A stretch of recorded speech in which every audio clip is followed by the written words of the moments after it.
வணக்கம் my dear zone mates, welcome to Safi zone. நான் உங்க ஷஃபி அண்ட் இன்னைக்கு நம்ம பார்க்க போறது சீரியல் கொடுமைகள்.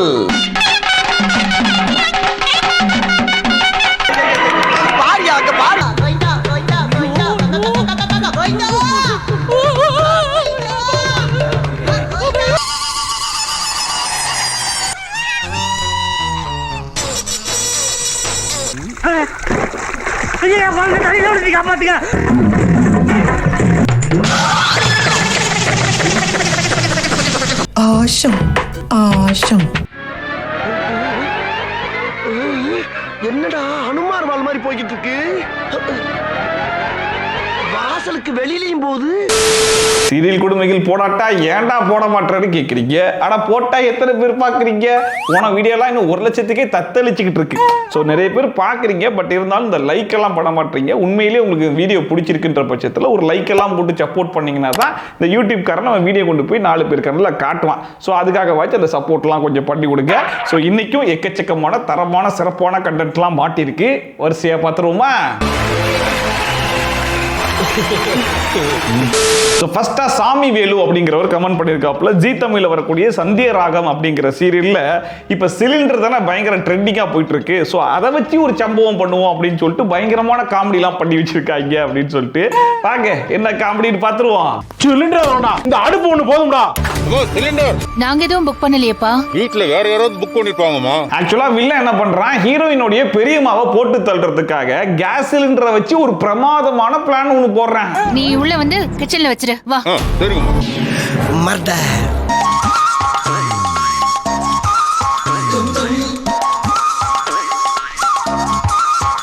நைஸா அப்படி இப்படின்னு பேசி கேஸ் சிலிண்டரை கொண்டு போய் அவங்க வீட்டு கிச்சனுக்குள்ளேயே வச்சு கேஸை திறந்து விட்டது மட்டும் இல்லாம அங்க இருக்கிற ஜன்னல்லாம் அடைச்சு விட்டுட்டு அந்த அம்மாவை வீட்டுக்குள்ள வச்சு வீட்டு கதவையும் சேர்த்து பூட்டிட்டானாமா.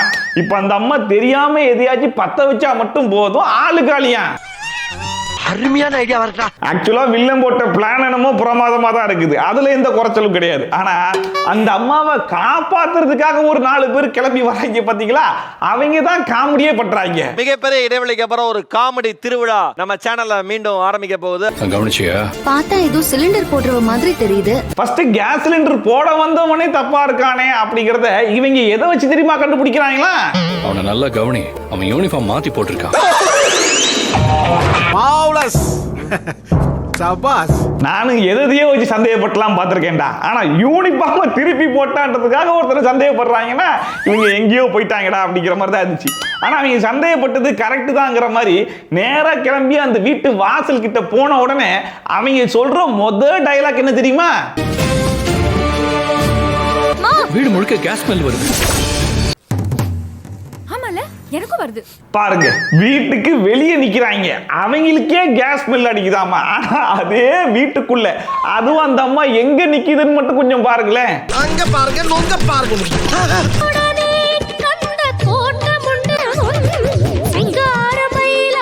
சவுண்ட் அதிகமா வச்சதுனால இவங்க கதவை தட்டுறதும் காலிங் பெல் அடிக்கிறதும் அந்த அம்மா காதுல விழறன்னு சொல்றதுல ஒரு லாஜிக் இருக்குடா. ஆனா கிச்சன்ல இருக்கிற கேஸ் ஸ்மெல் கிச்சன்ல இருக்கிற அந்த அம்மா மூக்குலயே விழலன்னு சொல்றதுல என்னடா லாஜிக் இருக்கு?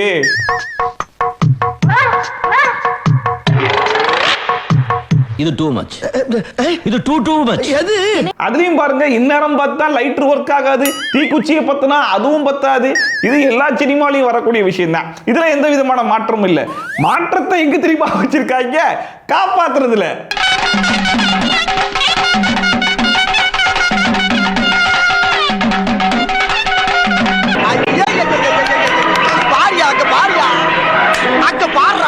ஒருத்தன் கதவையே உடைச்சி வீட்டுக்குள்ளேயே வந்துட்டான்.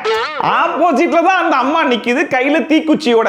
இந்நேரத்துக்கு நம்மளா இருந்தா என்ன பண்ணுவோம்? ஒண்ணு எம்மா எம்மா பத்தாத அப்படின்னு கத்தி பார்ப்போம். சரி சவுண்ட் அதிகமா இருக்கு காதுல விழாதுன்னா நேரா போய் தடுத்து விட்டுருவோம்ல. ஆனா சார் என்ன தெரியுமா பண்றாரு?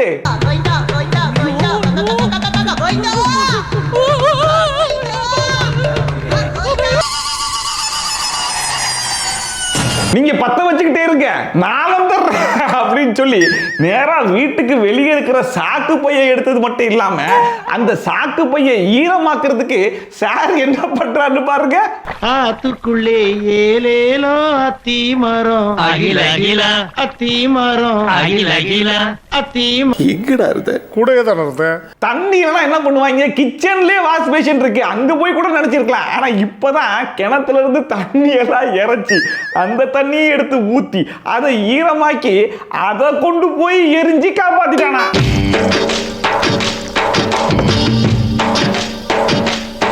வெளியே வாங்க என்ன? வெளியே வாங்க. ஆனா இவன் இவ்வளவு வேலை பார்த்துக்கிட்டு இருக்கிற வரைக்கும் அந்த அம்மா இன்னும் பத்த வச்சுக்கிட்டே இருந்துச்சு பாத்தீங்களா, அங்க நிக்குது. இருந்தாலும் ஒரு அம்மாவை இவ்வளவு டக்குன்னு இவனும் காப்பாற்ற கூடாதுன்ற அளவுக்கு பிரமாதமா காப்பாத்திருக்கீங்கடா. என்ன காப்பாத்துறதுக்கு இப்படி உன் உசுர பணைய வைப்பியாடா? உனக்கு கொஞ்சமாச்சும் அறிவு இருக்கா? தங்காதுரை ஒரு அளவுக்கு மேல பண்ண. அடுத்தா நபிசா அபிஷியல் அப்படிங்கிறவங்க கமெண்ட் பண்ணிருக்காங்க, ப்ரோ அயலி சீரியல்ல இந்த ரேட்ல இந்த எபிசோட்ல போய் பாருங்க, நல்லா சிரிக்கிற மாதிரி பயங்கரமான காமெடி பண்ணிருக்காங்க அப்படின்னு சொல்லிட்டு. ஏஜென்டினா பண்ணாத காமெடிகளா வாங்க என்னன்னு பாத்துருவோம். அது உங்களுக்கு சொன்னா புரியாது சார். இது நீயே உனக்கு கட்டிக்கிட்ட தாலி. ஆக்சுவலா நம்முடைய ஏஜென்டினா அப்பப்ப பல வேலைகளை பார்ப்பாங்க பாத்தீங்களா, அந்த மாதிரி இப்ப புதுசா ஒரு வேலையை பார்த்து வச்சிருக்காங்க. அது என்னன்னு சொல்லி பாத்தீங்கன்னா, அவங்களுக்கு அவங்களே தாலியை கட்டிக்கிட்டு இவன் தான் என் புருஷன் அப்படின்னு சொல்லிட்டு ரெண்டு பேரும் சேர்ந்து குடும்பத்தை ஏமாத்தி குடும்பம் நடத்துறாங்களாம்.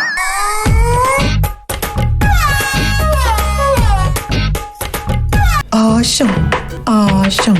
ஆனா இந்த விஷயம் யாருக்கும் தெரியாதுன்னு நினைச்சிட்டு இருந்தாங்க நம்ம ஏஜென்டினா. ஆனா தனக்கு தானே தாலி கட்டின விஷயத்த ஒரு பாட்டி பார்த்துட்டு வந்து குடும்பத்துக்கிட்ட போட்டு கொடுத்துட்டாங்க. நானே தாலி கட்டிக்கிட்டதா? நான் ஏன் அப்படி பண்ணுவேன்? நான் கோயில்ல பார்த்தது ஒன்னதான். போட்டு விட்டா ஜோலி முடிஞ்சு. ஆனாலும் நம்ம ஏஜென்டினா என்ன சும்மாவா, தக்காளி தொக்காச்சே அப்படி இப்படின்னு பேசி சமாளிச்சு விட்டாங்க. ஆனா அந்த வீட்டுக்குள்ள சில வில்லிகள் சுத்துவாங்க, அவங்களுக்கு இதே வேலையா தானே இருக்கும். அவங்க என்ன பண்றாங்க, சரி ரைட்டு தாலியை அறுத்து எடுத்துட்டு போயிருவோம், அப்ப மறுபடியும் தாலி கட்டுவாங்கல்ல அப்ப மாட்டிப்பாங்கன்னு ஒரு பிளான போடுறாங்க. அவ கழுத்துல இருக்கிற தாலி செயினை கட் பண்ணி விட்டுலாம். சிவாவை திரும்பவும் அயலி கழுத்துல தாலியை கட்ட சொல்லுவாங்கல்ல, தெரிஞ்சிரும் அவங்க உண்மையாவே கல்யாணம் பண்ணிக்கிட்டாங்களா இல்லையா. இப்போ நம்ம ஏஜென்டினா கழுத்துல கட்டியிருந்த தாலியை அருந்து கிடக்குது. இன்கேஸ் அந்த அருந்த தாலியை மறுபடியும் அந்த புருஷக்கார பைப்புல நம்ம ஏஜென்டினா கழுத்துல கட்டி விட்டான்னா ரெண்டு பேரும் உண்மையான புருஷ முட்டாட்டி ஆயிடுவாங்களா இல்லையா? தாலி செயின் கட்டா இருக்கு. எல்லாத்துக்கும் ஒரு பரிகாரம் இருக்கு. நான் சொல்ற மாதிரி செய், எல்லாம் சரியாயிடும்.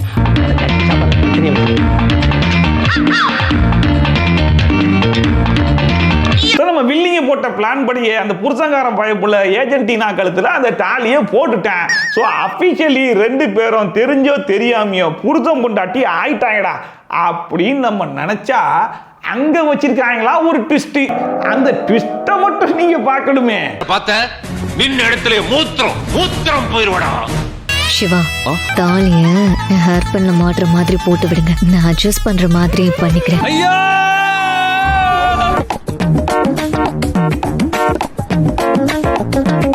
எப்படி அவரு பாதி மண்டைக்கு தான் அந்த தாலியை போட்டிருக்காராம், மீதி மண்டைக்கு நம்ம ஏஜென்டினா தான் இறக்கி விட்டுருக்காங்களா. சோ அபிஷியலி பார்த்தா அந்த கல்யாணம் செல்லாதாமா. இப்பவாவது எங்களை நம்புறீங்களா? இனிமே எப்படி நம்பாம இருக்க முடியும்? சோ இதுக்கு முன்னாடி நம்ம ஏஜென்டினா எப்படி அவங்களுக்கு அவங்களே தாலி கட்டி ஏமாத்துனாங்களோ அதே மாதிரி இப்ப பாத்தீங்கன்னா அந்த புருஷங்காரன் பைப்புல ஏஜென்டினா தலையில இருந்த ஹேர்பினுக்கு தான் தாலி கட்டியிருக்காரு தவிர்த்து ஏஜென்டினா கிடையாது. சோ முறைப்படி பார்த்தா அவன் அந்த ஹேர்பின் கூட தான் குடும்பம் நடத்தணுமே தவிர்த்து ஏஜென்டினா கூட கிடையாதாமா. சோ மறுபடியும் குடும்பத்துக்கு கண்ணு முன்னாடியே ஏமாத்திட்டாங்களாம்.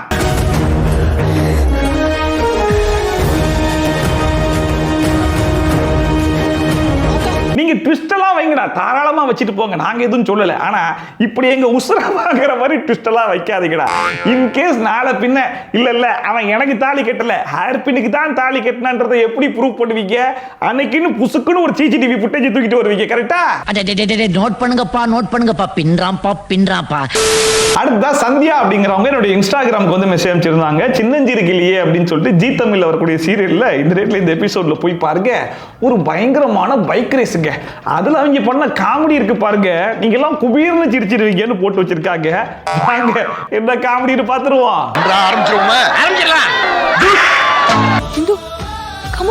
இன்னும் 2 hours தான் இருக்கு, அதுக்குள்ள ஆபரேஷன் நம்ம ஹீரோயினுடைய அப்பாவுக்கு ஆபரேஷனா, அந்த ஆபரேஷனுக்கு 2 லட்சம் ரூபாய் தேவையா. ஆனா கையில காசு இல்ல. இந்நேரம்னு பார்த்து ஒரு பைக் ரேஸ் நடத்துறாங்க. அதுல வின்னிங் அமௌண்ட் எவ்வளவு தெரியுமா? பாரு 2 லட்சம். முதலாவதாக வருபவர்களுக்கு 2 லட்சம் ரூபாய் பரிசாக வழங்கப்படும். சோ நம்ம ஹீரோயின் அந்த பைக் ரேஸ்ல கலந்துக்கிட்டு வின் பண்ணி அந்த 2 லட்சம் ரூபாயை கொண்டு வந்தா மட்டும்தான் அவங்க அப்பா உசுரையே காப்பாற்ற முடியுமா? பணத்தை ஏற்பாடு பண்ணிட்டீங்களா இல்லையா? என் தங்கச்சி பணத்தை ஏற்பாடு பண்ணதான் போயிருக்கா. ரொம்ப டச்சிங்கா இருக்குல்ல. நான் நிச்சயமா பணத்தோட தான் வருவேன். எதுக்கும் கவலைப்படாத. சரிடி. இதுக்கு முன்னாடி இப்ப கேஸை வச்சு காமெடி பண்ணாங்க பாத்தீங்களா? அதே சீரியல்ல ஹீரோயினுக்கு இதே மாதிரி ஒரு சிச்சுவேஷன் வரும். அப்ப அவங்க போய் டென்னிஸ் விளையாடி 1 லட்சம் ரூபாயை ஜெயிச்சு கொண்டு வந்து காப்பாத்துறாங்க. இப்ப அதே மாதிரி ஒண்ணுதான் இந்த சீரியல்ல ட்ரை பண்றாங்களா? இதுல வெற்றி பெற்ற தனலட்சுமிக்கு பரிசாக 1 லட்சம் ரூபாய் வழங்கப்படுகிறது.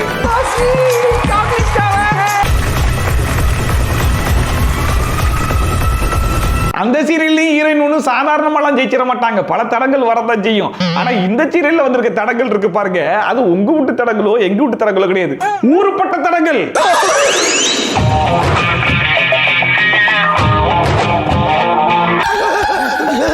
ஏன் தெரியுமா திவ்யா? வில்லி லைட்டா காட்டின ஜர்க்கிலேயே நம்ம ஹீரோயின் போயிட்டு ஓரமா பார்க் பண்ணிட்டாங்க. சரி ரைட்டு, ரேசனா பல பேர் கீழே விழத்தான் செய்வாங்க. ஆனா விழுந்தவங்க என்ன செய்வாங்க? பட்டுன்னு பைக் எடுத்து மறுபடியும் போவாங்கல்ல. ஆனா இவங்க ஏதோ ரோட்ல ஆக்சிடென்ட் ஆன மாதிரி கொண்டு போய் ஓரமா உட்கார வச்சு ஜூஸ் எல்லாம் கொடுத்து அந்த ஜூஸை முடக்கு முழுசா குடிச்சிட்டு தான் கிளம்புறாங்க.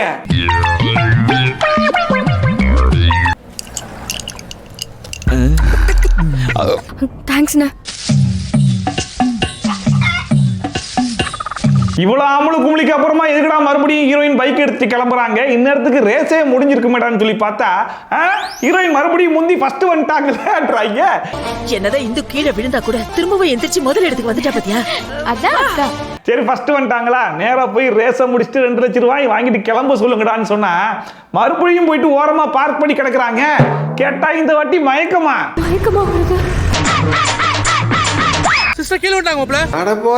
அவங்க விழுந்து கிடக்கிறத பார்த்து நம்ம சாக்கானா பரவாயில்லங்க, கூட ஓட்டுற பிள்ளையே நின்று சாக்காயிட்டு தான் போகுது. இதுக்கு வேற பொழப்பே கிடையாது, அவனை கீழே விழுந்துருதுன்னு சொல்லிட்டு. சரி அந்த பிள்ளை எப்படா மயக்கம் போட்டு விழுந்துச்சுன்னு கேட்டா அதுக்கு ஒரு பிளாஷ்பேக் வச்சிருக்காங்க. பிளாஷ்பேக் ஒளித்த பின்செல்லுங்கற இதுல மயக்க மருந்து கலந்துருக்கு. அப்படியே குடுத்துறேன்னா நம்ம ஹீரோயின் முடக்குன்னு குடிச்சிச்சு பாத்தீங்களா ஜூஸ், அதுல தான் வில்லன் வந்து மயக்க மருந்தையே கலந்து விட்டுருக்கானாம. நீ மயக்க மருந்து கொடுத்து மயக்கம் போட வைக்கலாம், ஆனா நான் பைப்பையே பிடிங்கி மயக்கத்தை கலைச்சிருவேடா சொல்லிட்டு ஹீரோ போய் பைப்பை பிடிங்கிட்டு இருக்காரு.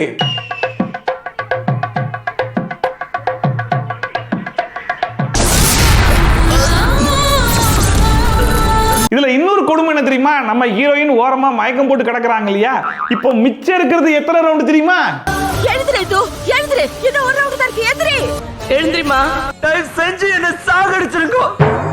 மிச்சம் இருக்கிறதே 1 ரவுண்ட் தானா? அந்த 1 ரவுண்டுக்கு இவங்க மயக்கம் தான் போட்டு கிடக்குறாங்க. ஆனாலும் அங்க இருக்கிறவங்க எல்லாம் எந்திரிச்சு போ, ஜெயிச்சர்லாம்னு காமெடி பண்ணிட்டு இருக்காங்க. டேய் இந்த காமெடி எல்லாம் எடுக்க முடியாதுடான்னு சொல்லி பார்த்தா அதெல்லாம் நாங்க எடுப்போம் அப்படின்னு சொல்லிட்டு கூச்சமே இல்லாம எடுத்து வச்சிருக்காங்க. சீக்கிரம் இந்து எந்திரி இந்து. உங்களுக்கு ஓகே தானே சிஸ்டர்? வண்டி ஓகே தானே. இந்து முதலிடத்துக்கு வந்துட்டாங்க. ஃபர்ஸ்ட் வாட்டி கீழே விழுந்து 1/4 மணி நேரம் ரெஸ்ட், அப்புறம் மயக்கம் போட்டு விழுந்து 1/2 மணி நேரம் ரெஸ்ட், அதுக்கப்புறமா வண்டி எடுத்துட்டு போய் ஜெயிக்கிறாங்கன்னா இவங்க ரொம்ப ஸ்ட்ராங்கா இருக்காங்களா இல்ல கூட இருக்கிற ஆப்பனன்ட்லாம் ரொம்ப வீக்கா இருக்காங்களான்னு தெரியல. ஆனா இந்த ரேஸுக்கு இவங்க கொடுத்த அமௌண்ட் 2 லட்சமா? 2 லட்சம் ரூபாய். கடைசி நேரத்துல இந்து புவனாவை முந்தி முதலிடத்துக்கு வந்துட்டாங்க. ஒருவேளை இவங்கள மட்டும் நல்லா ஃபாஸ்டா ஓட்ட சொல்லிட்டு மத்த எல்லாருக்குமே ஸ்லோ பைக் ரேஸ் இல்ல ஸ்லோவா போகணும் எது ஓட்ட அவுட் ஆகலான்னு தெரியல. ஆனாலும் பாருங்க நம்ம ஹீரோயின் ஜெயிச்சிட்டாங்களா. இந்து முதலிடத்துக்கு வந்துட்டாங்க. அடுத்த பெனினால் ஜெயக்குமார் அப்படிங்கிறவர் என்னோட இன்ஸ்டாகிராமுக்கு வந்து மெசேஜ் அனுப்பிச்சிருக்காப்புல. 3 முடிச்சு அப்படின்னு சொல்லிட்டு சன் டிவில ஒரு சீரியல் வருது இல்லையா, அந்த சீரியல்ல பெல்ல வச்சு ஒரு பயங்கரமான சம்பவம் பண்ணிருக்காங்க அப்படின்னு சொல்லிட்டு வாங்க என்ன சம்பவம்னு பாத்துருவோம். மணியே மணியின் ஒளியே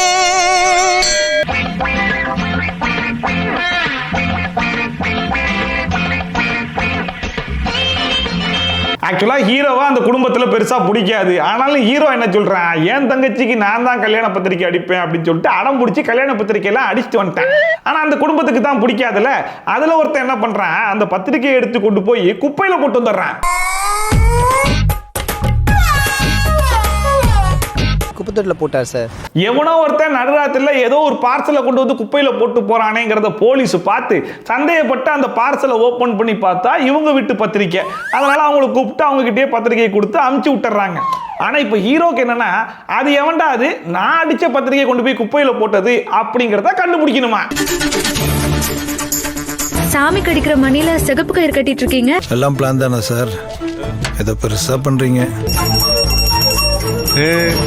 மணியை வச்சு பிளானா? ஆகா, பயங்கரமான பிளானா இருக்கும் போலயே. ரொம்ப த்ரில்லிங்கா இருக்குது.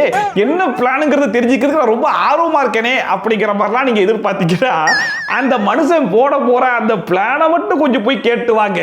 இன்விடேஷன் பண்டல் எடுத்துக்கிட்டு எப்படியும் என் கார் தானே எடுப்பாங்க. அவங்கள கையும் களவுமா பிடிக்கிறதுக்காக தான் இந்த திட்டம். இத பார், ஒழுங்கா புரியுற மாதிரி சொல்லு. டீடைலா சொல்றேன், எல்லாத்தையும் தெளிவா கேட்டுக்கோ. என்னடா ஹனுமார் வால் மாதிரி போய்கிட்டு இருக்கு. வாசலுக்கு வெளியிலயும் போது பரவாயில்ல, அந்த மணியில ஒரு கட்டு, அந்த நூலை அப்படியே இழுத்து ஒரு 2 கிலோமீட்டருக்கு கொண்டு போய் அவர் காரோடைய ஹேண்டில்ல ஒரு கட்டா. இப்ப வந்து எவனாச்சும் ஒருத்தன் அந்த ஹேண்டில திறந்தான் அப்படின்னா அங்க டிங் டிங் டிங் டிங் பெல் அடிக்குமா. கார் எடுக்கிறதுக்காக இந்த கார் டோர் திறந்தாங்கன்னு வச்சுக்கோ, என்ன ஆகும்? மணி அடிக்கும். என்னடா நடக்குது? எப்படா? ஏண்டா ஒரு சிசிடிவியை வாங்கி யாருக்கும் தெரியாம பிக்ஸ் பண்ணி வச்சிருந்தாலே எவன் காரை எடுக்கிறான்றத கண்டுபிடிச்சு போயிருக்கலாம்.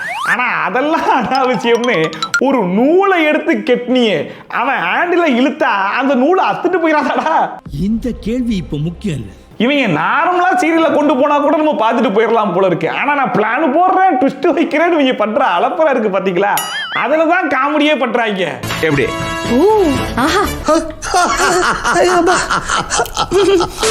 அடுத்தா விஜய் சேகர் அப்படிங்கிறவர் கமெண்ட் பண்ணியிருந்தாப்புல, ப்ரோ சிங்கப்பெண்ணே அப்படிங்கிற சீரியல்ல ஒரு சம்பவம் ஒன்று ரொம்ப நாளா நடந்துகிட்டு இருக்கு, அது யாருமே பெருசா கவனிச்ச மாதிரி தெரியல, அது என்ன ஏதுன்றத கொஞ்சம் பார்த்து சொல்லுங்க அப்படின்னு சொல்லிட்டு வாங்க என்ன ஏதுங்கிறத விலாவரியா சொல்றேன். ஒண்ணு விடாம போடாதுன்னு சொல்றேன் சார். சொல்லு.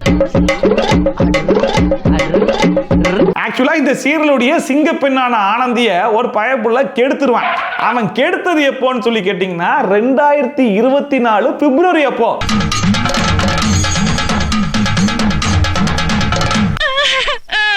பிப்ரவரி 2024 ஒருத்தன் கெடுக்கிறான். ஆனா அந்த புள்ள எப்ப தெரியுமா கர்ப்பம் ஆகுது?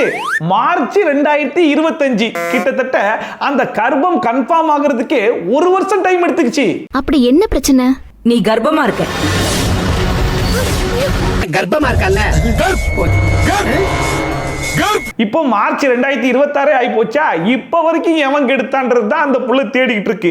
இந்த கேப்ல பாத்தீங்கன்னா ஹீரோவை கல்யாணம் பண்ணிக்கிட்டு அதுக்கப்புறமா கெடுத்தவனை தான் தேடிக்கிட்டு இருக்கு. என் வாழ்க்கையில இப்படி ஒரு கொடுமையை பண்ணது யாருன்னு உங்களுக்கு தெரியும், நீங்க சொன்னீங்கல்ல, அது சொல்லுங்க. நான் கதையா சொல்லிட்டு இருக்க, கோரத்தை கொட்டாய் வருதுங்க. சோ 2024 கெடுத்து அந்த கெடுத்தது கன்ஃபார்ம் ஆகிறதுக்கு 2025, இப்போ 2026. இவ்வளவு வருஷம் ஆகியும் இன்னும் அந்த புள்ள வயித்துல ஒரு சின்ன டிஃபரன்ஸ் கூட தெரியலங்க. இன்னும் அப்படியே தான் இருக்குது. எப்படி?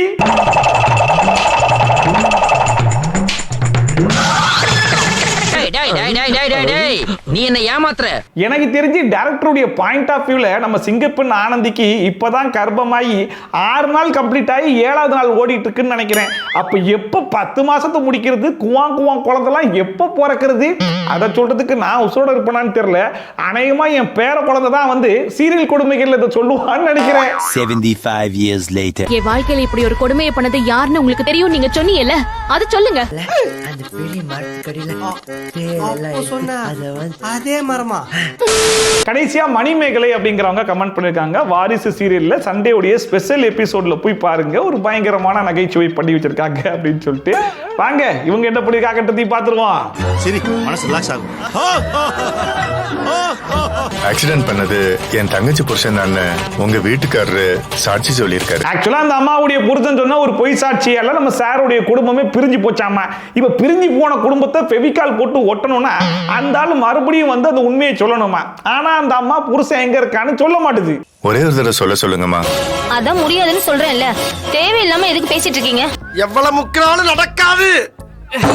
என்னடா இது, எப்படியாச்சும் அந்த ஆளை வர சொல்லி நம்ம குடும்பத்தை ஃபெவிகால் போட்டு ஒட்டிடலாம்னு சொல்லி பார்த்தா இந்த அம்மா ஒத்துக்க மாட்டுதே அப்படின்னு சொல்லி பார்த்துக்கிட்டு இருந்தா இந்த நேரத்துல தான் ஒரு கிட்னி டச்சிங் சீனே நடக்குது.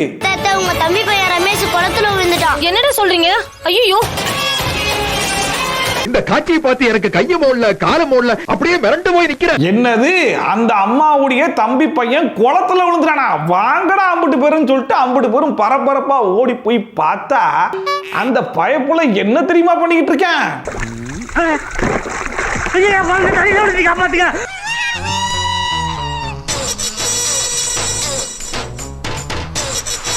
தண்ணிக்குள்ள மூஞ்ச விட்டு பபிள் சுட்டுட்டு இருக்கான் பாத்தீங்களா? அந்த பையனை நம்ம ஹீரோயின் அவங்க உசுரை கூட பெருசா நினைக்காம அந்த உசுரை பணைய வச்சு காப்பாத்த போறாங்க. அந்த அருமையான காட்சியை மட்டும் கொஞ்சம் பாருங்களேன்.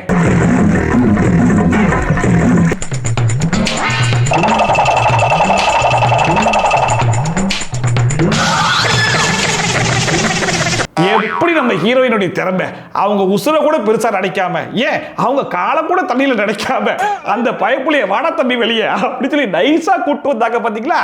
இத பார்த்து அந்த அம்மா இம்ப்ரெஸ் ஆயிட்டாங்களா? ஒரு நிமிஷமா வாங்க என் கூட. சொல்லிரவா சொல்லுங்க. ஏமா, இதுக்கு நீதான் போய் கூட்டு வரணுமா?